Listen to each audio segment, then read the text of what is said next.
Hello, beautiful people. I hope you're all doing well. I had the chance of seeing The Backrooms by Kane Parsons this past weekend, and it was amazing. Just FYI, this is going to be a spoiler review, so if you have not seen the movie yet, click right out and come back later when you have watched it. Now onto the review. This place builds them. It's like a maze. It just goes on and on. It's beautiful. Am I right? Hello? I was so surprised how well this film was directed. I watched Kane Parsons' original Backrooms series, and at the time I already was flabbergasted by how well a young director can make these short form horror films feel so claustrophobic and eerie and scary that I should have never doubted him, because this film was amazing. Hello? For one, the cinematography and visuals were so good. I was hooked by the first few scenes of the film, the opening. It felt extremely claustrophobic, and I loved the, old 1990s VHS setting and the graininess of it. I thought that was just so good to give the audience who've been following him for a long time and his career that kind of tease of his old stuff. I really loved the music too. It just matched the uncanny vibe of this world and how the Backrooms is just this weird analog kind of visual medium, and he just did it spectacularly. I was fully engrossed into the film. I love the acting from our main leads, Chiwetel Ejiofor, and I believe it's Renate. I don't know how you say her name, but she was amazing. I actually have never seen any film she was in, but she killed it. She did that, especially when she read Clark down at the dinner scene. She ate him up. She clocked his tea to the ground. I was like, sis, tell him how you really feel. Yes, sis, clock him again. Clock him an extra time. Clock him 3 more times. I was really surprised how this film dealt with trauma and repressions that both characters were going through. Clark with his ex-wife and his drinking, and Mary with her mother. I thought that was really interesting to do it from this kind of point of view, where it wasn't just a by-the-books horror film, where it was just gonna be jump scares and deaths and stuff. I think there was a real story to this, and I think for somebody so young, this was such a mature way of showing us these characters and what they were going through, contrasted with what the Backrooms is, and how that kind of mind and how your mind can kind of feel like a maze. And I thought that was a really strong way of telling this story, especially for a horror medium, especially for Kane being as young as he is, and having this feature film to really focus on that, besides just the Backrooms itself. Back to Clark, when he felt like he found a sense of hope being in the Backrooms, where him being a furniture store owner and dealing with his trauma and his repressions, he felt a sense of, singularity with being inside the Backrooms. I thought it was really interesting to look at it at that dynamic, and I thought, I really felt for him in that kind of way, even though he was a little crazy, but I got what he was meaning by that. The place.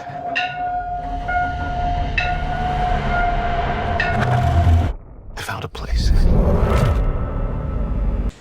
And yes, he was absolutely unhinged at the end of the film, the third act. I was like, we'll get into that. I thought it was kind of a fast kind of transition into his character. But then again, you kind of got signs where his mental state was in the beginning of the film and throughout it. And with Mary dealing with her trauma about her mother, and how in the end that the Backrooms copied that with her old house and her therapy room and her home. I thought it was interesting that we kind of ended this off really bleakly. Okay, on to the still life. I have a question. Was the lady in red one of the still lifes Clark's wife? I interpret it as it was Clark's wife because he took her hair off. And I remember also that there was a scene where her photo and him were there. And so I was wondering, was that a copy of his memories? And when he cut off and reenacted their therapy session with Mary, mind you, that wig was looking busted and messy, honey. That wig was looking botched on her. I was like, girl, he is doing you so wrong. He got you looking like a fool, girl. A fool. Now, was this film scary? I thought it was scary. I thought there was a lot of jump scares. There was a lot of jump scares in this film, and for me, I'm not really easily scared in films. Unless they're kind of gory, I kind of look away. But this got me a real amount of times. The Pirate Clark scene, the beginning scene, I literally jumped out of my seat when one of the researchers went back and they were killed. I was like, okay, this is a little scary. And I think what really scared me the most was the uncanny feeling. I don't think I've ever seen a film like this in a way it kind of mimics the horror within the Backrooms. And you know, we see a lot of different AI videos that are kind of like unreal and very odd, and I thought that was really such a great way of doing this film and not really showing real horrific things, but just the whole environment itself was scary, and how those quiet moments really snuck up on you. And when the jump scares did happen, they came and hit you hard because you're so focused on what's around the corner, what's around the next corridor. And I thought that was a really great way of getting you scared. But I don't think this was the scariest movie I've ever seen. No, not at all. But it did its job. It did its job for real. I wouldn't expect less from anything A24. What a bleak ending for my poor girl Mary. Yeah, she really did her big one, and she went in there with a mission only to come out and now she ain't got nothing. Clark, I don't like you for that. I don't like you for that at all. I want to transition to some little negatives. I'm going to say negatives, frankly, because I thought this film was really great. I don't think there's a lot of issues, but there was few that stood out to me. One being Clark's quick turn. We definitely saw the hints of him being a little psychotic, but I thought it was very fast how evil and psychotic he got.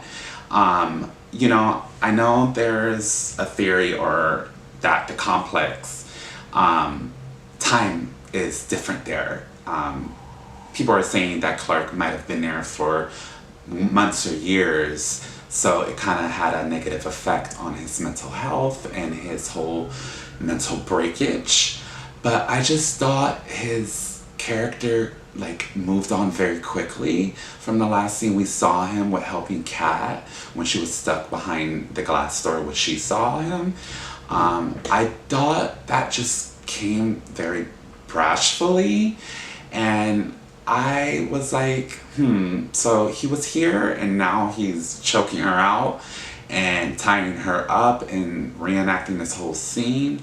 I just thought it wasn't very justified why he quickly turned on her and just turned as a character himself. Nonetheless, Chiwetel Ejiofor really sold the scene and really acted his ass off in that.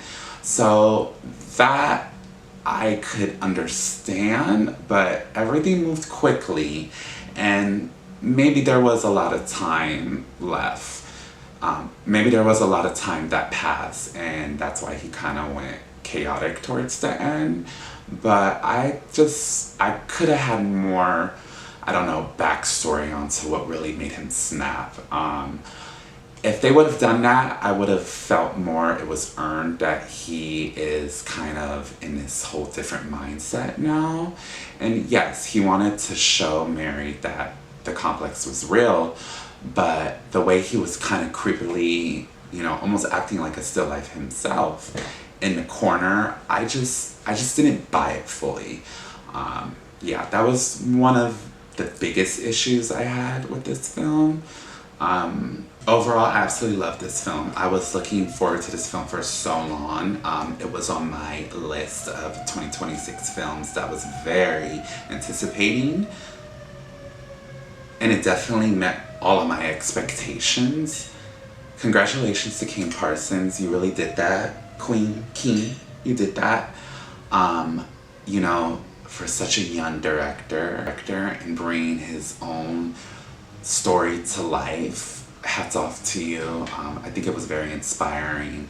Hopefully the film industry sees of giving people the chance, and young directors the chance of giving them a platform to come and bring their creativity to the film industry.